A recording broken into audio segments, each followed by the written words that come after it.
로마서 5장 1절로 11절까지 우리 한음성으로 같이 봉독하도록 하겠습니다.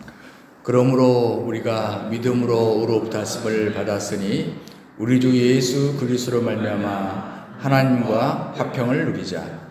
또한 그로 말미암아 우리가 믿음으로 서 있는 이 은혜에 들어감을 얻었으며 하나님의 영광을 바라고 즐거워하느니라. 다만 이뿐 아니라 우리가 환난 중에도 즐거워하나니 이는 환난은 인내를, 인내는 연단을, 연단은 소망을 이루는 줄 알미로다. 소망이 우리를 부끄럽게 하지 아니하면 우리에게 주신 성령으로 말미암아 하나님의 사랑이 우리 마음에 부은 바 됨이니 우리가 아직 연약할 때 기약대로 그리스도께서 경건하지 않은 자를 위하여 죽으셨도다. 의인을 위하여 죽는 자가 쉽지 않고 선인을 위하여 용감히 죽는 자가 혹 있거니와 우리가 아직 죄인 되었을 때 그리스도께서 우리를 위하여 죽으심으로 하나님께서 우리에게 대한 자기의 사랑을 확증하셨느니라. 그러면 이제 우리가 그의 피로 말미암아 의롭다 하심을 받았으니 더욱 그로 말미암아 진노하심에서 구원을 받을 것이니 곧 우리가 원수 되었을 때에 그의 아들의 죽으심으로 말미암아 하나님과 화목하게 되었은즉 화목하게 된 자로서는 더욱 그의 살아나심으로 말미암아 구원을 받을 것이니라. 그뿐 아니라 이제 우리로 화목하게 하신 우리 주 예수 그리스도로 말미암아 하나님 안에서 또한 즐거워하느니라. 아멘. 그 은혜에 들어감을 얻었으며 라는 말은 우리가 거듭나서 하나님의 영생의 은혜를 받았다, 또 칭이 되었다 이렇게 얘기할 수 있겠죠. 자, 그렇다면 이렇게 은혜에 들어감을 입은 사람들은 어떻게 살아야 되느냐 하는 얘기를 오늘 본문에 하는 것입니다. 제가 세 가지를 체크 포인트로 지난주에 제시했는데 내가 은혜에 들어간 자라는 것을 어떻게 검증할 수 있느냐 하는 얘기입니다. 좀 부담되는 얘기긴 합니다만 하나는 하나님과의 관계에서 많은 게 있지만 그 가운데 오늘 본문은 한 가지를 제시합니다. 화평, 하나님과 더불어 화평하는가. 그 다음에 두 번째, 환경과의 관계에서는 너희들이 만약에 환경도 다양하지만 그 가운데 환난을 만났을 때 즐거워할 수 있느냐. 세 번째는 사람과의 관계에서, 대인 관계에서 우리가 거듭난 사람이라면, 은혜를 입은 사람이라면 많은 열매가 많지만, 성령의 열매가 많지만 그 가운데 사랑의 열매를 맺을 수 있느냐. 이게 세 가지 체크 포인트라 하는 말씀을 드렸습니다. 지난주에 두 가지 말씀을 먼저 드렸는데 이 두 가지를 좀 잠깐 복습하도록 그렇게 하겠습니다. 먼저는 우리가 은혜 안에 들어간다면 우리가 하나님과 더불어 화평을 누리게 된다 하는 얘기입니다. 자, 오늘 1절에 그러므로 우리가 믿음으로 의롭다 하심을 얻었은즉, 자, 믿음으로 의롭다 얻었어요. 그렇다면 우리 주 예수 그리스도로 말미암아 하나님과 화평을 누리라. 하나님과 더불어, 옛날 번역에 하나님과 더불어라는 써서 훨씬 더 우리가 이해하기 쉬운데요. 이 말씀을 제가 한 얘기로 여러분에게 좀 다시 이해를 시키고 싶어요. 우리 어린 시절에 저는 시골에 살아서 동네 아이들과 막대기로 칼싸움도 하고 전쟁놀이를 많이 했는데 조금 성장하면서 형아들한테 뭘 배웠냐면 이제 나무를 깎아서 새총을 만드는 법을 배웠어요. 그래서 이제 우리가 막 포수인 것처럼 착각이 돼가지고 그 총을 갖고 새를 잡으러 들로 산으로 다닌 적이 있는데 한 소년이 예쁘게 새총을 만들어가지고 산속을 헤맵니다. 그런데 새를 찾아봤자 가까이 가면 날아가죠. 한 마리도 쏘보지도 못했어요. 꼭 이 새총을 한번 쏘보고 싶은데 못했어요. 그래서 이제 집에 대문 열고 들어오니까 마치 아버지가 키우시는 거위 한 마리가 목을 길게 내밀고 이렇게 갸우뚱갸우뚱 걸어가고 있는 거예요. 그래서 유혹을 받았습니다. 저 거위를 보고 한번 쏴봐. 그러다 한번 겨누어봤어요. 그런데 이게 실수해가지고 진짜 쐈어요. 근데 몸을 맞으면 뭐 애들이 만진 총이 대단하겠어요? 괜찮을 텐데 실수로 머리가 맞아버렸어요. 그래서 그 자리에서 그냥 쓰러지게 된 것이죠. 그러니까 여기서 사실은 실제로 이 소녀는 이건 죄라고 할 수는 없죠. 실수죠. 근데 문제는 가만히 생각해보니까 이제 아버지한테 꾸중을 들을 생각을 하니까 아주 캄캄한 거예요. 그래서 이 거의를 감출 수밖에 없는 거예요. 그저 이 아이에게 죄가 싹트고 있는 것입니다. 어떻게 할까? 그래서 뒷마당 장독대 뒤에 가서 가만히 거의를 묻어버렸어요. 시침이 딱 됐어요. 근데 이건 이제 죄가 시작된다고 해요. 죄가 시작됐어요. 이제 아버지 저녁에 들어오셨습니다. 근데 아버지가 묻는 거예요. 애야, 거의가 안 보인다? 거의 못 봤어? 그러니까 글쎄요, 아버지 저도 못 봤는데요. 시치미를 뚝 댔습니다. 이걸 이제 오리발이라고 그러는데 이제 거의니까 거의발을 내밀었어요. 이제 죄가 점점 잘하게 된 거 아닙니까? 자, 그런데 문제가 생겼습니다. 완전 범죄란 건 항상 없어요. 그래서 여러분이 항상 조심해야 됩니다. 이 광경을 옛날 얘기니까 그 집에 하인 아이가 본 거예요. 근데 자기는 몰랐어요. 근데 하루는 집안 어르신들이 다 나가고 없으니까 하인 아이가 오더니 그러는 거예요. 야, 너 내 대신 장작 좀 패라. 야, 네가 할 일을 왜 내가 해? 그러니까 야, 그 새총 성능 끝내주더라. 평백 끝내주더라. 그러니까 어떻게 했습니까? 이제 이 아이가 꼼짝없이 하인의 종의 말을 듣습니다. 이걸 이제 성경에서는 죄의 종이 됐다고 말하는 거예요. 죄의 종이 됐다.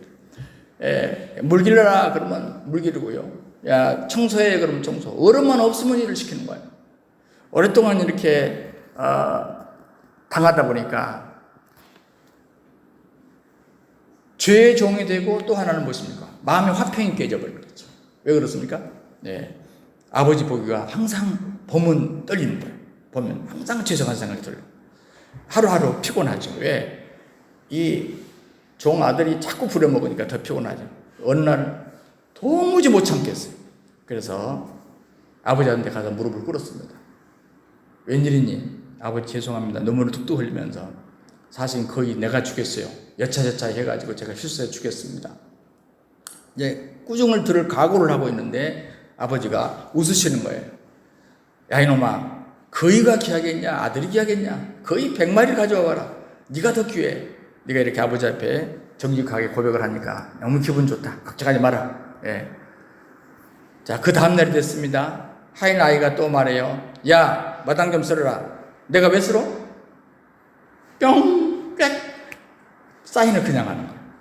그래서 그 거의 어디 있더라? 그래서 장독대 밑에 묻었던가?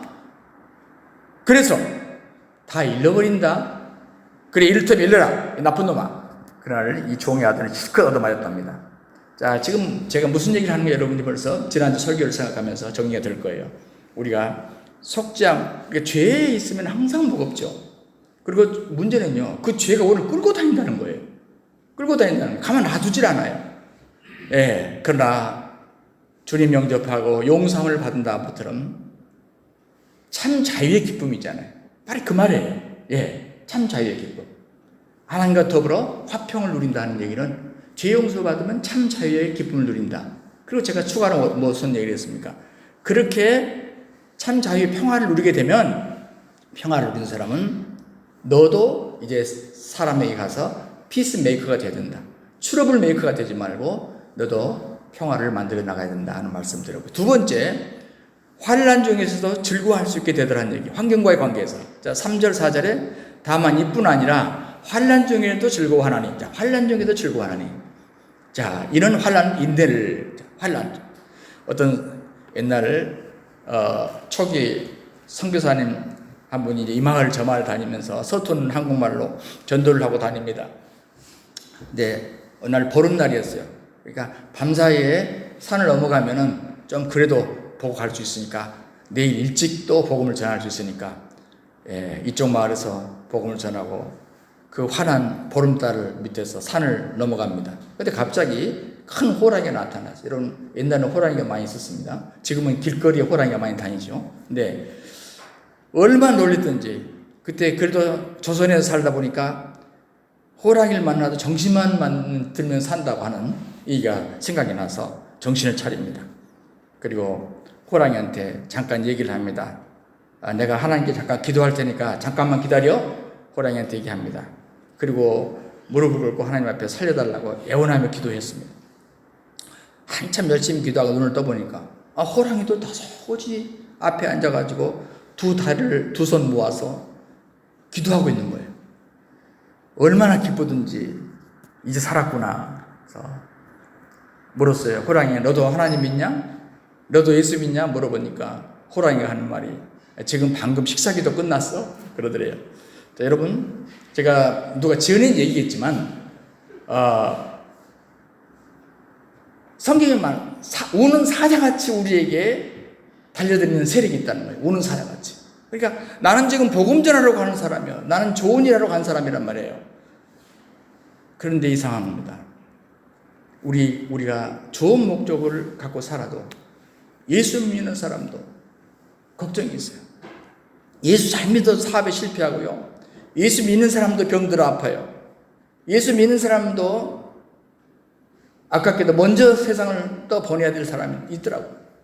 그러나 이런 환난, 이런 환경 속에서도 우리가 분명히 환영하지는 않지만, 그러나 그런 환경 속에서 4절에 이는 환난은 인내를, 인내는 연단은 소망을 이룬 줄 압니다. 이렇게 말하지 않습니다. 그러니까 이 말은 마지막에 소망을 이룬다, 그 말은 무슨 말이냐면, 우리가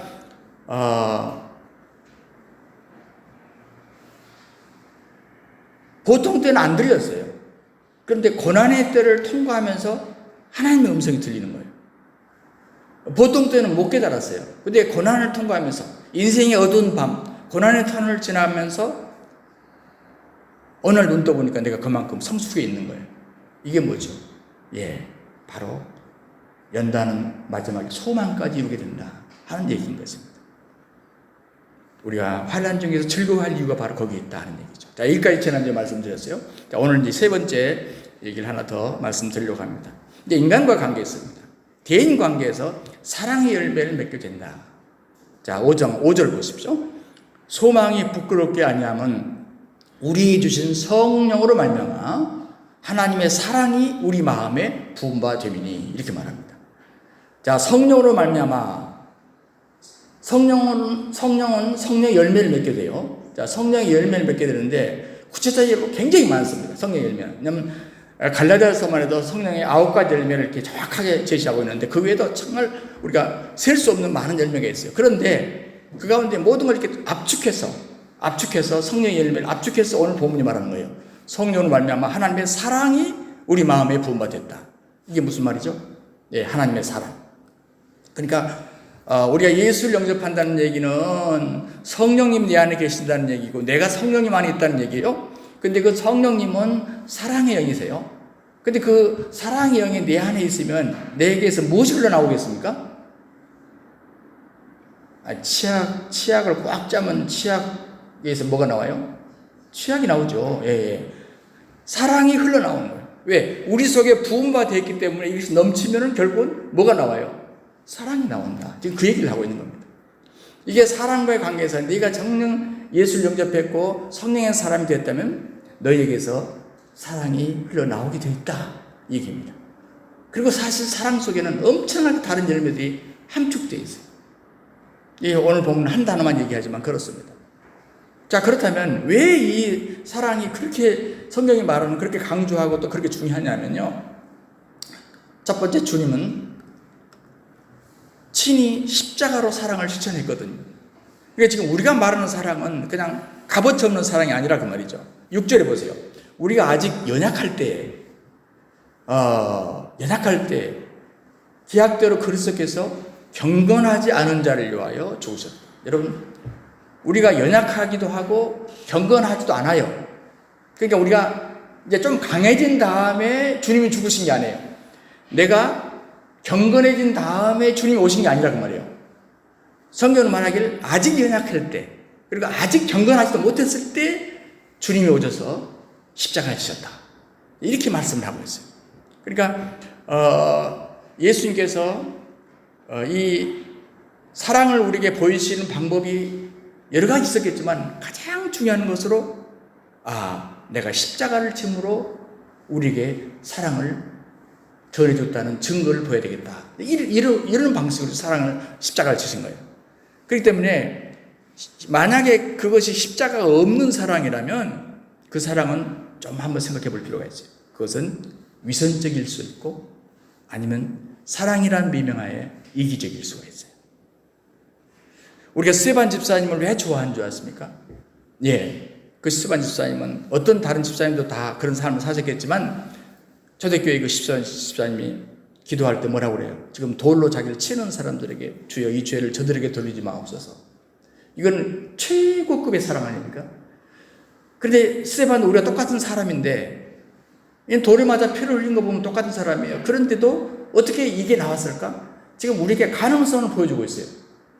스테반만 그런 게 아니라 너희 속에도 진짜 주님의 사랑이 너희 속에 있다는 것을 믿는다면 너희들도 누가 너희를 때릴 때 아마 사랑이 나올 수 있다 하는 얘기입니다.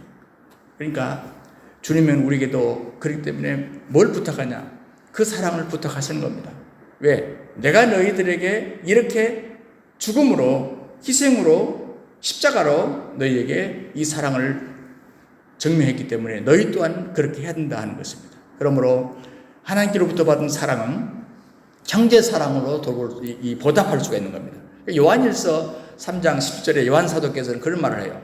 누가 이 세상에 재물을 가지고 쉽게 말하면 좀 내가 어떤 여유가 생기면 그 말이죠. 여유가 생겼는데 형제의 궁핍함을 보고도 도와줄 마음을 막으면, 그러니까 내가 안 도와주면 다른 사람이 돕도록 해야 되거든요. 근데 어떤 사람은 내가 못 도우니까 다른 사람도 못 돕게 해요. 막으면 하나님의 사랑이 어찌 그 속에 거할까 보냐.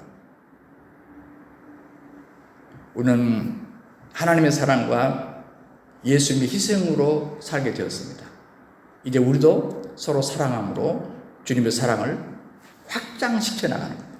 우리가 확장시켜 나가는 거예요. 우리가 이미 주님의 사랑이 엄청나게 크게 존재해 있습니다.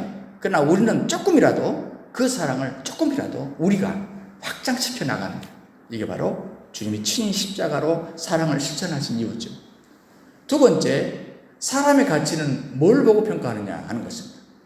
성경은 사랑의 가치를 보고 평가하는 거예요. 사랑을 보고. 자, 여러분, 이 세상에서는 그렇지 않습니다. 세상에는 어떤 사람이 좀 우리보다 좀 많이 아는 사람이다. 우리보다 좀 지위가 높다. 그러면 고개를 숙여요. 저 양반 우리보다 많이 가진 사람이래. 그러면 그 사람의 가치를 높여줍니다. 가치를 높여줘. 그런데 성경은 그렇게 말하는 게 아니에요. 그가 무엇을 사랑하느냐가 문제예요. 그리고 얼마나 사랑하느냐. 더 나아가서 나 자신을 얼마나 온전히 바쳐서 사랑할 만한 대상을 사랑하고 있느냐 하는 거예요. 모두를 다 사랑할 수는 없어요. 그러나 어떤 대상을 향해서 성경은 바로 여기에 가치를 두는 것이다 그 말입니다. 성 어거스틴이 그런 말을 했더라고요. 인간은 그가 알고 있는 것으로 평가될 것이 아니다. 그가 사랑하는 것에 따라 평가돼야 된다. 바로 그 말이 그 말이에요.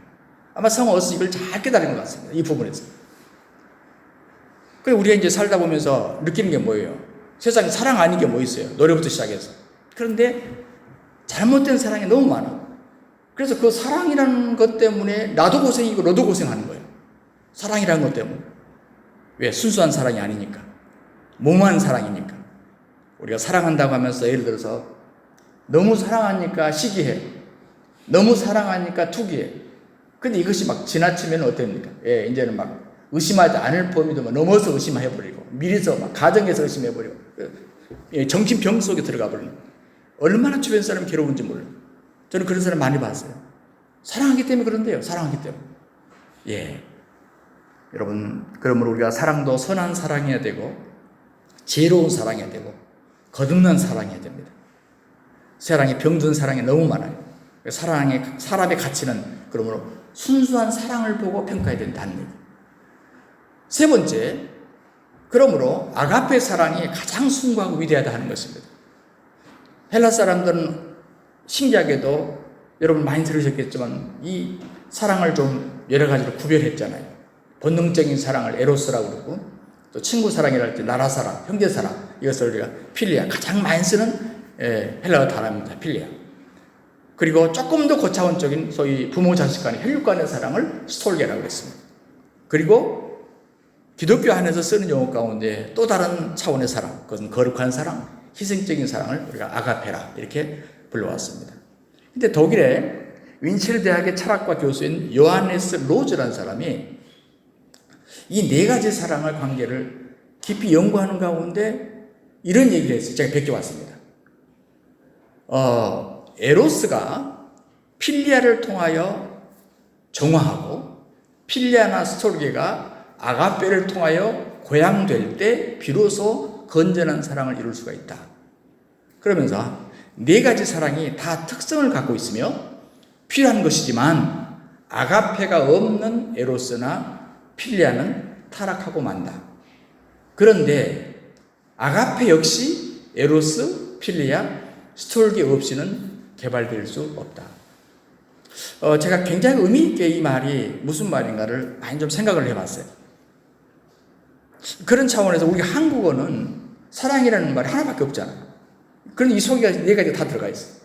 그래서 이건 뭐 제가 그냥 랭귀지 게임인지 모르겠지만 헬라 사람들이 이 네 가지를 나눈 것보다 나중에 만들어진 우리 한국어가 훨씬 우수한 것 같아요.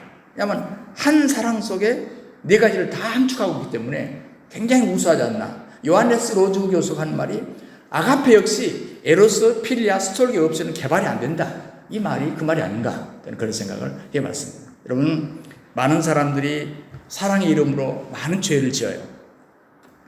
애국, 나라 사랑한다는 사람, 너무 좋은 얘기잖아요. 그러나 여러분, 그 애국이라는 미명하에 얼마나 많은 사람이 죽어가는지 몰라요. 그러므로 모든 사랑이 아가페 안에서 거듭나지 않으면 형제 사랑이든 부모 사랑이든 나라 사랑이든 온전할 수 없어요. 스위스의 신학자 칼 바르트라는 분이 있습니다.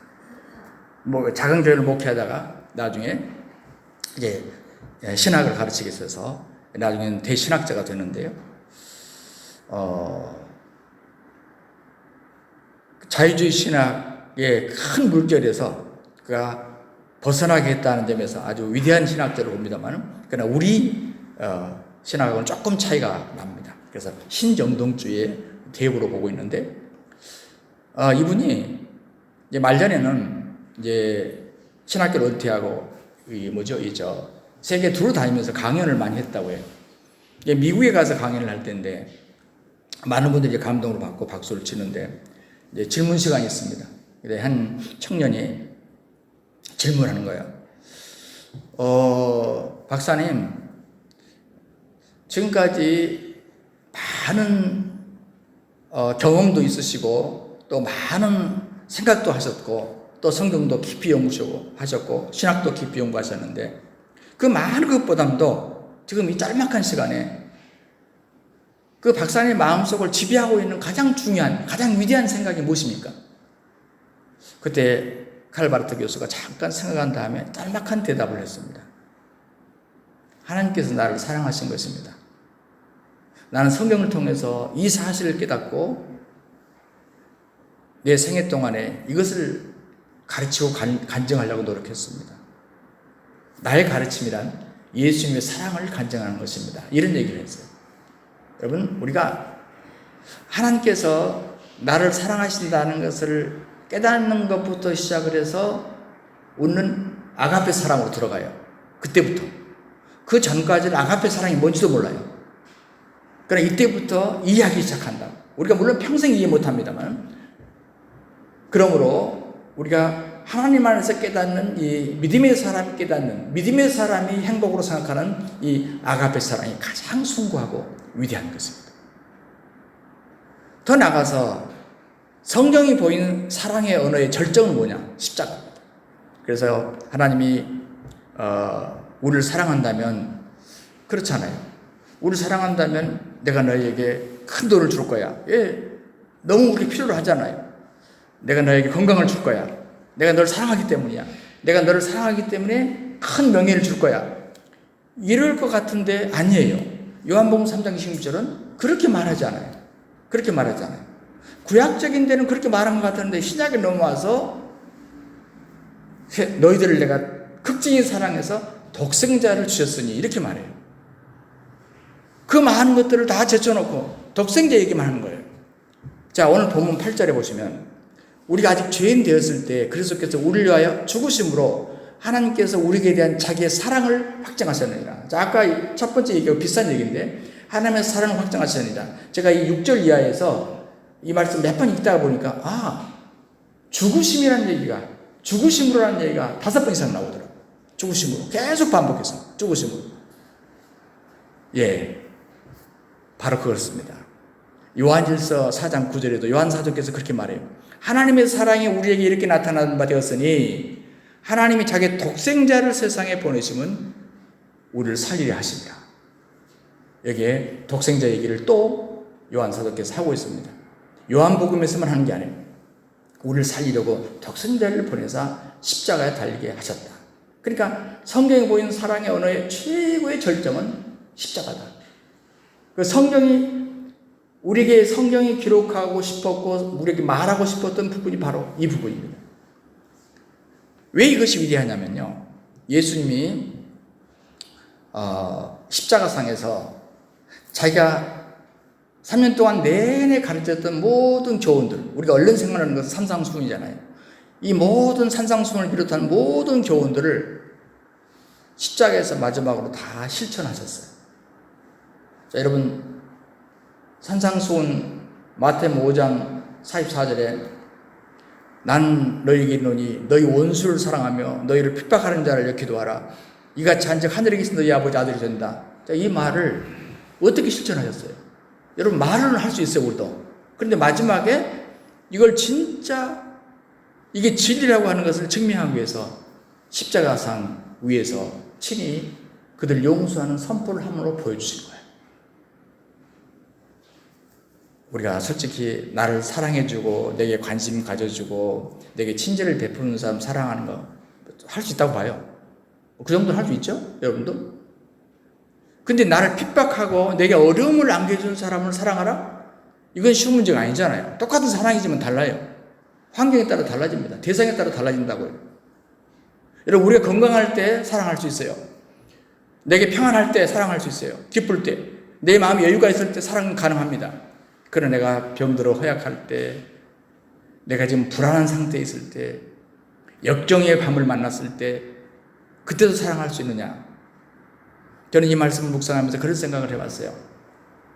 왜 하나님께서 있다고 좀 안 만나도 될 원조 같은 사람을 만나게 할까? 그런 생각을 해봤어요. 좀 그런 사람 안 만나고도 내 인생을 살면 안 되나? 그게 그런 것 같아요. 하나님께서 우리 자신이 테스트해볼 기회가 없어요. 그래서 그걸 뛰어넘든지 못하든지 간에 우리 인생을 살다 보면 원수 같은 사람을 꼭 만나요. 저는 안 만났을 것 같죠? 나 많이 만났습니다. 만나요. 근데 그때 드디어 뭘 압니까? 내가 여기 뛰어넘을 수도 못한 내 점수가 나와요. 이 사랑을 내가 얼마만큼 몇 프로까지 실천할 수 있냐 하는 점수가 그때 나온다고. 나를 해를 입히고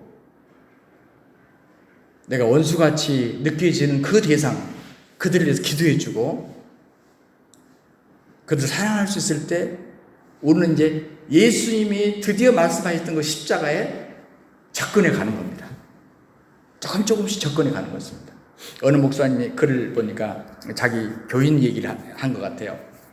어떤 집사님인 것 같아요. 근데 뭐 결혼한다고 풀리는 건 아니잖아요. 결혼을 해도 좀 어려운 시절이 있죠. 근데 결혼을 하는데 집안이 좀 어려웠나 봐요. 친정 어머니가 그걸 사실 알았어요. 어머니가 야, 힘들겠구나. 내가 좀 여윳돈이 있으니까 돈 좀 보내려고 해서 아주 옛날 얘기 30만 원 지금 아마 300도 넘고 3천이 될지도 몰라요. 그래서 어머니 감사합니다 하고 은행에 보냈다고 은행에 가서 돈을 찾아가지고 와서 버스를 탔는데 버스 딱 서서 돈이 없어요.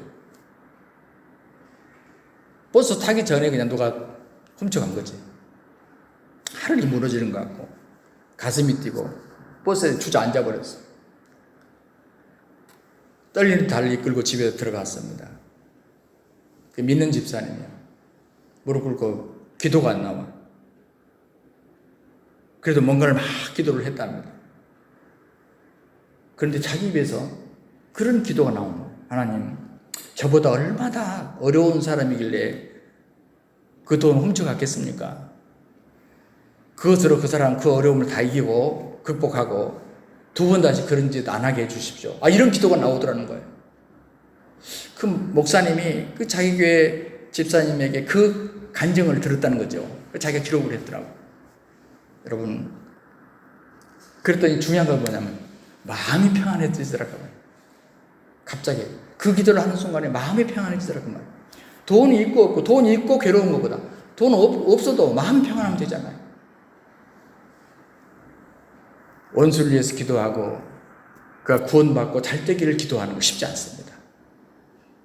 바로 성경이 보인 사랑 언어, 그 최고의 절정이 그래서 십자가라고 말하는 거예요. 십자가라는 것은 쉽게 풀어서 말하면 여기 세운 십자가가 아니라 사랑할 수 없는 사람을 사랑하고 용서할 수 없는 사람을 용서해 줄 때 그 십자가입니다. 예수님이 우리에게 가르쳐준 십자가가 바로 그 십자가예요. 다섯 번째, 우리가 지도자라는 말을 하고 지배자라는 말을 하잖아요. 그런데 우리가 사랑과 관련해서 지배한다는 것은 사랑이 없음을 말하는 것이고 지도한다는 것은 사랑이 있음을 말하는 것이다 하는 겁니다. 무슨 얘기냐면 지배자는 다는 그렇지 않지만 대부분의 지배자는 남을 넘어뜨리고 싸워서 이겨서 죽여서 그 자리를 얻습니다. 이게 지배자예요. 그러나 지도자는 자기 자신과 싸웁니다.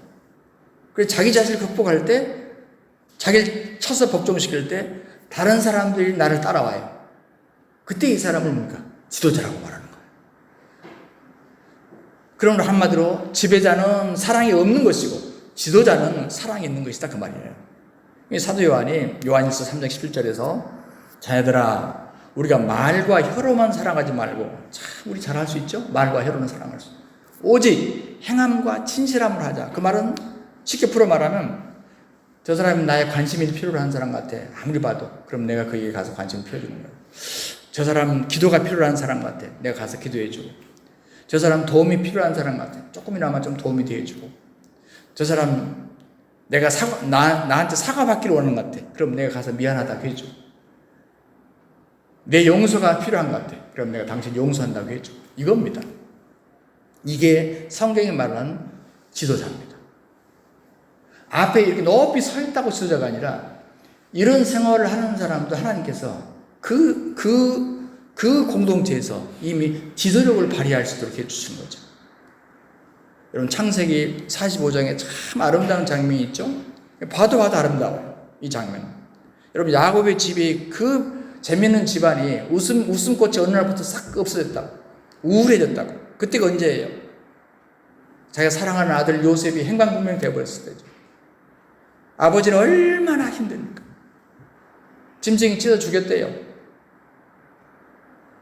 동생들을 애굽의 노예로 팔아넘긴 형들은 마음이 편하겠습니까? 아버지를 속였는데 죄책감, 동생을 팔았다는 죄책감 늘 무겁습니다. 그래서 집안이 침울해요. 그러나 여러분 아버지 품 안에서 행복하게 살아야 될 그 어린 나이에 이복 형들의 손에 의해서 팔려가 나갔던 이 요셉은 애굽에서 10년간 갖은 수모를 다 당하고 감옥살이를 하는데 어떡하겠습니까? 세상 말로 이를 갈죠. 이 억울함, 이 분함이 사무쳤겠죠. 내가 언젠가는 반드시 보복하리라. 자, 여기까지 읽을 때는 우리 생각이 그래요. 이제 결국은 이 보복극으로 끝나겠구나. 근데 도무지 우리가 이해할 수 없는 게 뭡니까? 45장 1절, 2절, 2절에 보면은 그 정을 억제하지 못하여. 이제 지금 형들이 왔습니다. 형들이에요. 형들은 자기를 몰라. 자기는 형들인 줄 알아. 그 정을 억제하지 못해요. 큰 소리로 울었다고 나와요. 그래서 요셉이 형들을 얼싸안고 방송대곡을 했다. 그런데 형들이 아무리 그래도 아이고 지금 저 감정이 끝나면 우리는 이제 죽일 거야. 이 불안함이 있지 않겠어요? 그걸 감지했죠. 그래서 또 요셉이 45장 4절 5절에 보면은 형들을 불러가지고 가까이 오라고 해놓고 하는 말이에요. 당신들이 나를 이곳에 팔았다고 해서 근심하지 마소서, 한탄하지 마소서. 하나님의 생명을, 우리 가족의 생명을 구원하시려고 나를 당신보다 먼저 이곳에 보냈습니다. 완전히 하나님의 섭리로 해석을 해버려. 자, 우리가 여기서 배울 수 있는 게 뭐예요? 왜 요셉을 예수 그리스도의 모형이라고 말하겠어요? 어떤 성경 그 본문 내에서도 창세기 37장부터 쭉 뒤에까지 봐도 요셉이 그런 악감정을 품고 형들을 대한 흔적이 없어요. 이게 무서운 겁니다. 창세기 얘기예요. 아주 먼 옛날 얘기. 바로 이 놀라운 지배자냐 지도자냐 여기서 결국은 하나님께서 요셉을 그 증거로서 대에집트의 지도자로 높여버리잖아요. 바로 이 얘기인 것입니다. 왜냐하면 요셉이 형들을 미워하고 누군가를 미워하고 막 보복 정치를 했다. 그렇다면 하나님 절대 그를 대에집트의 지도자로 세우지 않았어요. 그러나 그렇지 않았기 때문에 그의 넓은 사랑의 마음을 통해서 그를 당시 지도자로 세워서 세상을 살렸어요.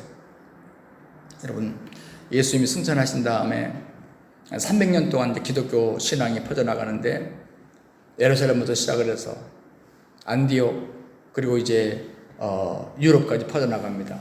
로마까지 가요. 근데 기독교 신앙이 가는 곳마다 순탄했나요?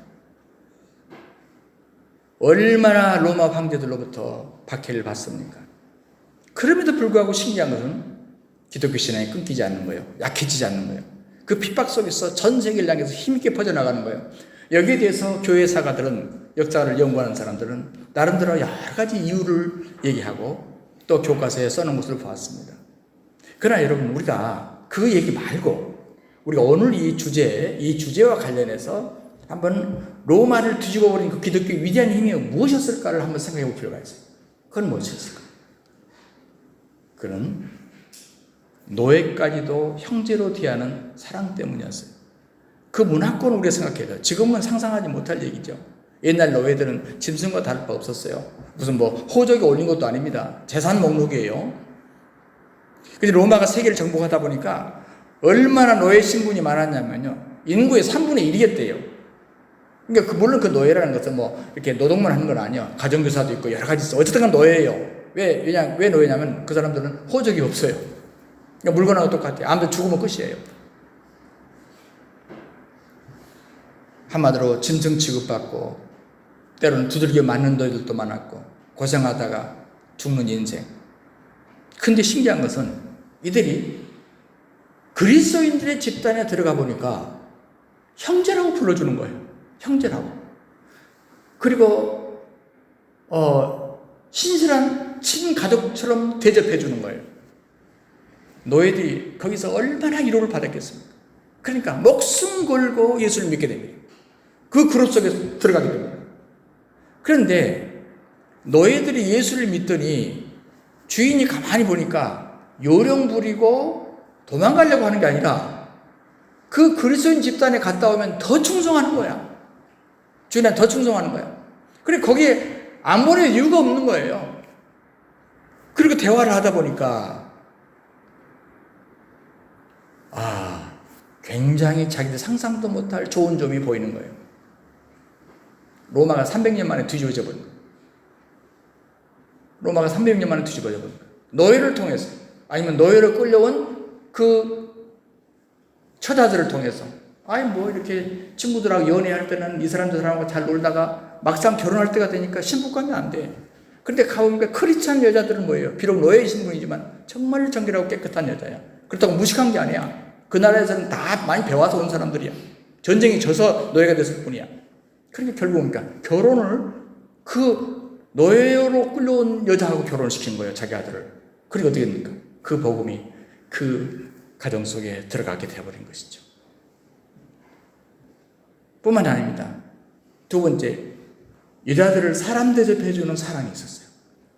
여러분, 구약시대 때 보면요, 인구 속에 안 넣잖아요, 여자들을. 왜냐하면 그것은 중근동 지방의 하나의 문화예요. 그것이 당시의 문화. 꼭 이스라엘만 그런 건 아니에요. 이것이 언제까지 오냐면 예수님 당시까지라도 그 문화가 계속 와요. 그래서 5천 명을 먹을 때 보면 여자 아이들 빼고 5천 명이에요.